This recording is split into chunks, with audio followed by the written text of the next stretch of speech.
Over a day later, the High Priestess shut the outer door to her chambers, whistling to herself. She set a covered tray on the table, sat down at her mirror, and checked that her eyes were clear, or at least not so puffy anymore. Then she picked up her veil and headdress and settled them over her head. She stared at her reflection for a full minute, as if waiting for the woman in the mirror to get up first. With a sigh, she finally pushed herself to her feet. Just outside her bedroom, she let the whistle peter out into a thread of magic that ran ahead to check the loose barriers she'd set around the bed. 2 echoes came back, one very close by. Good morning. Please step back, she said into the slight crack in the door. A pause, then a soft creak of floorboards, unnervingly quiet for someone his size. Further, please, she ordered. He made a noise she couldn't interpret. Floorboards creaked again, and the bed frame groaned under his weight. The priestess turned the doorknob, picked up the tray, and elbowed the door open. Sans was sitting on the edge of the bed, elbows on his knees. He had opened the windows, and in the early daylight he looked even more menacing. The light shone through his filthy shirt, shadowing the spaces between his ribs. The young woman made herself place the tray on a side table and pull up a chair with perfect unconcern, as if she couldn't feel him staring her down. I see you're all healed. You must have slept well. I know I did. The skeleton glanced behind him at the rumpled sheets. You were alone the whole time. The priestess hastened to assure him. There's a very comfortable couch in my office that I've been using. Your office, huh? Sans stretched his arms out over his head, bones clicking softly as he rolled his neck around. Pretty nice setup you got here. What is this, silk? Real feathers? She inclined her head. I would have removed you from your cell much sooner if I'd known you were there. No one told me until Duke Archibald asked me to help select your new owner, which, no, I am not. She grimaced. May I ask how you were caught? You're certainly capable of defending yourself. Sans didn't answer. The young woman was thinking of what else to say when he grunted and turned to stretch back out on the bed, splaying his limbs across the huge mattress. This is the most comfortable place I've ever slept. You know that? Me too, she said before she could stop herself. Sans glanced up, as if wondering whether he'd seen a glimpse of personality, and she cleared her throat. Is it the same reason you made no attempt to break out of your cell for 3 days? Got caught trying to steal some grain. Not a lot of food in the underground these days. I hadn't had anything for a while, so I was weak as hell. You refused to eat anything while you were imprisoned, she pointed out. He shrugged. I figured it was poisoned or drugged or some shit. Humans don't get their mitts on a boss monster every day, but you can't have 5 sorcerers watching me every second. Feeding me some kind of crap like that would be the easiest thing to do. That didn't feel quite right, but without more evidence, the priestess decided to leave it alone for now. Instead, she pulled the side table closer and removed the tray's cover. Sans twitched at the sight of steaming hotcakes, piles of cheese-sprinkled eggs, tomatoes, and crisp-crusted sausage links. The priestess cut a tomato slice into quarters with her fork, speared one, and, with the ease of long practice, took hold of her veil between 2 fingers and lifted it long enough to get the fork to her mouth, dropping it as she put the fork down. Seriously? Just take the damn thing off, the skeleton remarked, sitting up. The young woman made a show of chewing, swallowing, and lifting another tomato to her mouth. He didn't have a stomach, but if he had, she probably would have heard it growling. He was shifting around and scowling, clearly agitated. So she quickened her pace, taking a huge bite of egg, a chunk of hotcake, and a sausage in turn, eating as fast as she could. Sans' eyes had lit to orange again, and the priestess was glad to put the fork down. There. You see, it isn't poisoned, she said briskly. She stood and pushed the side table over to the bed. Help yourself. The orange faded. His skull tilted this way and that, like a wary but curious animal. What? I had breakfast over an hour ago. This is for you.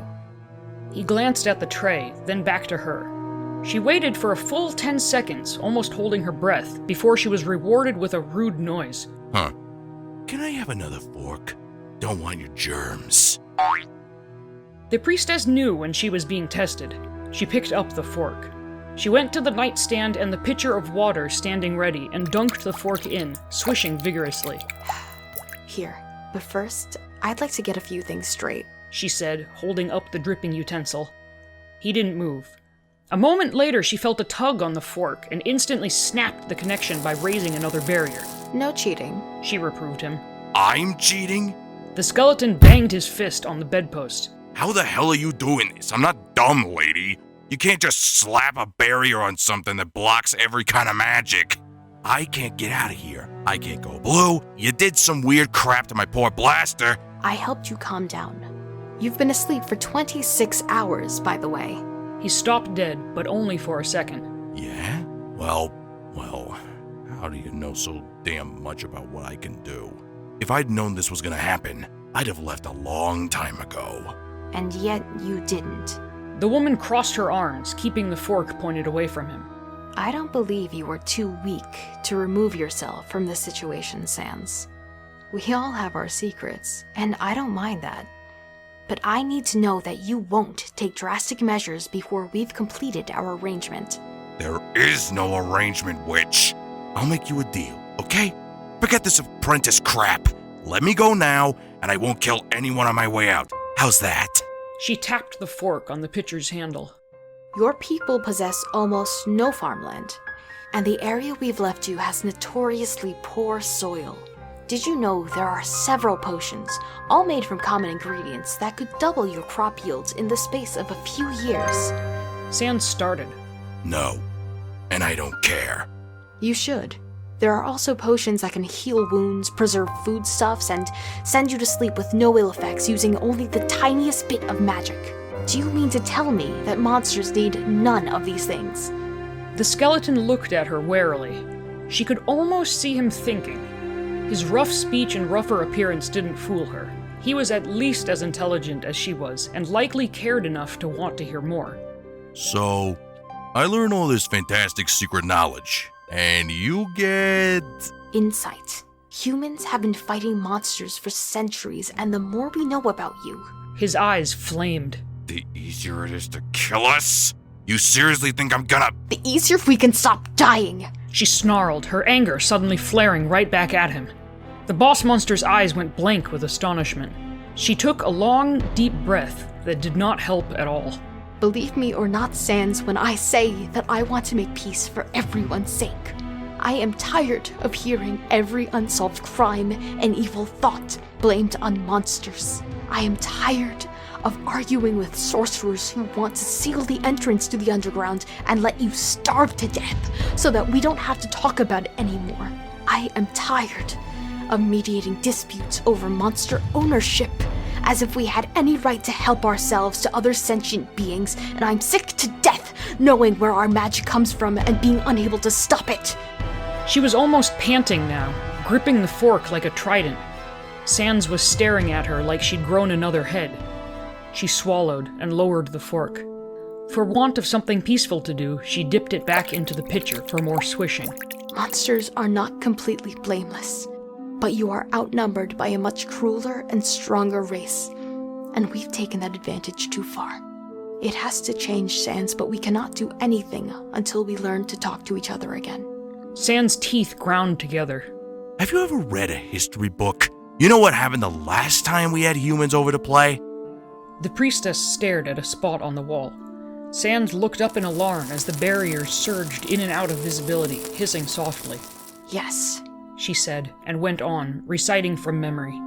Several people were killed in an explosion caused by faulty stage effects at a farewell gala for the human delegation, most notably Prince Azrael of the monster race. Though the exact cause of this unfortunate accident remains unclear, its scope and destructive power were hallmarks of human magic, leading to accusations of sabotage and assassination from both sides. War was prevented solely by the will of Queen Toriel, who was devastated by the loss of her son and adoptive daughter, but nevertheless prevented her husband from executing the remaining humans. The delegation was permitted to leave, and in exchange, humans promised the underground would never be sealed.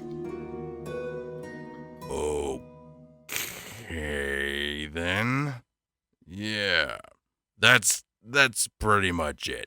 Sans rubbed the back of his neck, scratching between the vertebrae. Knowing that, you still think you could teach me a bunch of stuff, turn me loose, and make everything all better? No, but I can try. On impulse, the priestess knelt, looking up at him and hoping the effect wasn't spoiled by the dirty fork. Sans, give me 1 month. That's all I ask. You can have copies of any recipe you need to take back with you, and I'll show you the techniques to make them work properly. You won't have much freedom of movement, but you won't be kept in a cell either. She glanced at the feather mattress and added, You can keep the bed for yourself. As luxurious as it is, I feel lost in it.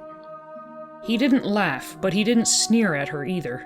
His eyes went from the fork to the bedpost, the canopy, the bookshelves lining the walls by the fireplace, and back to her face. I need some time to think about it. What happens if I don't wanna? Her magic crackled in the air again, and she winced, trying to calm down.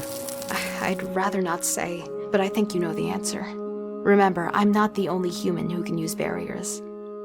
He did not like that, and she couldn't blame him. She looked down at the fork in her hand. You should eat now, she said lamely, and held it out to him, handle first, praying she had judged correctly. The skeleton's face was impossible to read. Now that it was quiet, it reminded her too much of when he'd grabbed her in the cell. Her instinct screamed at her to pull her hand back and throw a barrier between them, but determination surged as she remembered how she'd already faced down his attempts to kill her. She was going to forge a lasting bond between their worlds and hand him a kitchen utensil like a normal person, or die trying.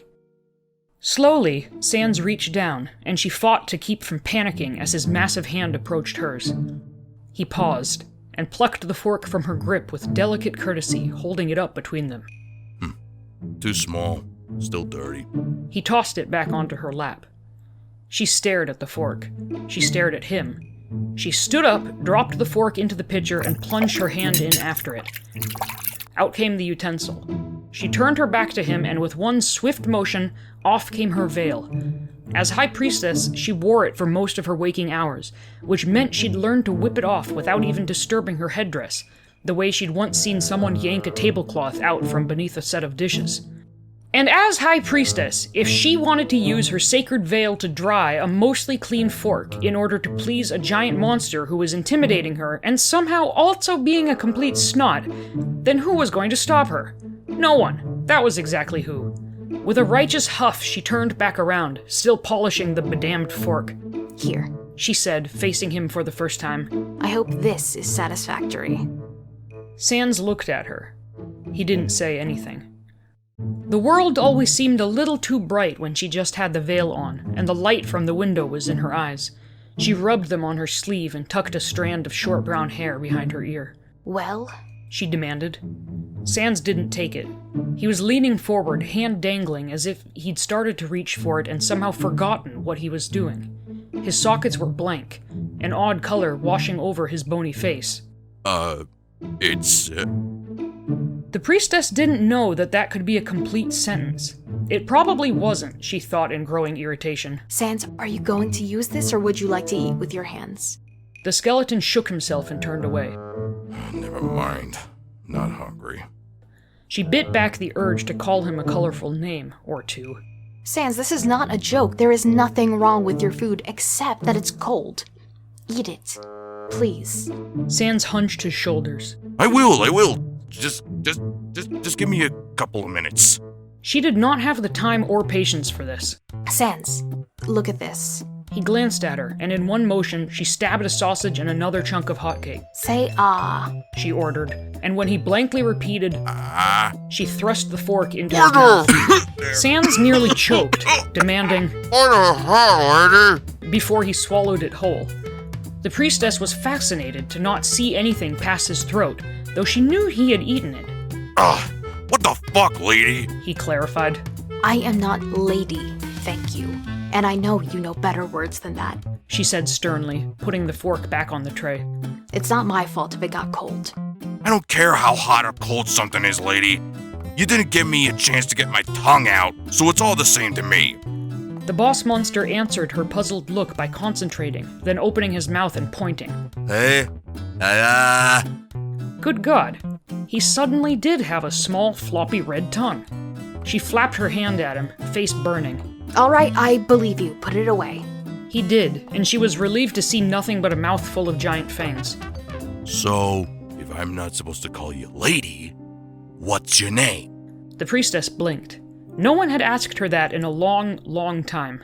Well, if you don't like my lady, there's always your eminence. Or my ceremonial name, Thea. It occurred to her that he was probably not going to react well to any of her suggestions, but she soldiered on. You could just say High Priestess, though that's a mouthful. At the convent, they gave each of us a different saint's name, and I was... Sans held up his hands. Okay, that sounds peachy. But what is your actual damn name? She grasped her skirt so hard that her nails dug into her palms through the thick velvet folds. My name is Frisk. Sans' eyes were blank again. Huh. No wonder. Well, nice to meet you, Frisk. He raised a hand. It was a blatant lie, but cordially given, so she attempted a smile in return. It's nice to meet you too, Sans. For some reason, that seemed to alarm him. He drew back, then suddenly grabbed the tray, tipped his head back, and dumped the entire contents into his mouth. He had no cheeks, but his face somehow looked very full before he swallowed it all, dropping the tray on the floor. There. Where's the bathroom? Frisk realized her mouth was hanging open, and shut it. It's, why do you ask? You're a skeleton. Right. He scuffed the bones of his foot on the carpet. Oh, look at this! Fork, yes! Sure enough, he'd found the fork. She scooped it up, setting it on the table, and out of nowhere, the priestess felt a real smile lift the corners of her mouth. Just in tines. The words hung in the air for a long moment. Frisk was beginning to feel stupid when Sans smacked his thigh bone and gave a shout of laughter. I'll be damned. You got the point. It's food for thought. She said, and grinned as he doubled over. I'm sorry, please, fork, give me? Just like that, she thought distantly. Yesterday, the day before, she'd fought for her life against a boss monster who interpreted her overtures as a deadly threat, and now they were giggling in her room like drunken schoolgirls. Was this going to work after all? Was this how real peace began, with awkward silence and stupid puns? If not, Frisk could always console herself that this was the most she'd laughed in years. Sans was not wondering the same thing. He was thinking how he'd woken up not knowing where he was, and had to figure out that he wasn't dreaming about the battle in his cell. A human witch really had trapped him and knocked him out with some kind of weird brain magic. Once he got over the fact that he couldn't take any shortcuts and wouldn't fit through the windows, though, he had to admit things could be worse. The bed really was the most comfortable thing in the world. Talking with the witch was not comfortable. It was bad enough when she was asking him questions about his capture and not breaking out of prison, but then she had to give him food and say things that made sense, and things that made even more sense, and then... He'd never understood why human men made such a huge fuss over women. Monsters came in so many shapes and sizes that anything was possible. The inside really did count more than the outside, except maybe when it came to reproduction. But that was a rare occasion for monsters, who thought that the human's obsession with it was shallow and weird at best. Sans, in particular, had no interest in the human form unless he was trying to destroy it. They were all just skeletons with varying degrees of hair, meat, and fluids in the way. And then that infuriating woman had turned around in the sunlight, veil and stupid fork in hand, and he suddenly couldn't breathe. The overall picture was what made him feel a huge mess of feelings he didn't like or understand, but he could see every detail perfectly. Her lips pursed in annoyance, the sun reflecting off that black circlet thing. Chestnut hair shining and reddish-brown eyes half-closed against the light. Her dress was still dark, but today it was a looser, white-laced style, shoulders partly hidden under some kind of sheer material that ended high up on her neck. And then she had turned her head and done something with her hair, and now he couldn't think things right. All he could try to do was turn away, then eat it all in order to make her go away, and only his punning instinct had saved him from saying or doing anything else stupid. Why did she have to like puns, too? This was bad. It had gotten very complicated very fast. He had to get out of here. She demonstrated some emotion behind her priestessy facade. Maybe he could appeal to it, persuade her to take some other monster under her wing, and... wow. Speaking of wings, as she laughed, he happened to look down at her from a different angle, and she had a really nice rack. It was hard to see under such dark clothes, but they accentuated the graceful outline of neck and shoulder perfectly. Under the sheer material, her collarbone was... Going to do it. She was saying, wiping away tears of laughter. I'm not all-powerful, but I have enough influence at court and with the church to guarantee your safety. Frisk looked up at him, bright-eyed, and his soul did another loop-de-loop. So, Sans, will you stay? He didn't want to. It was a bad idea, and he said no in his mind. She smiled, tilting her head. Yeah.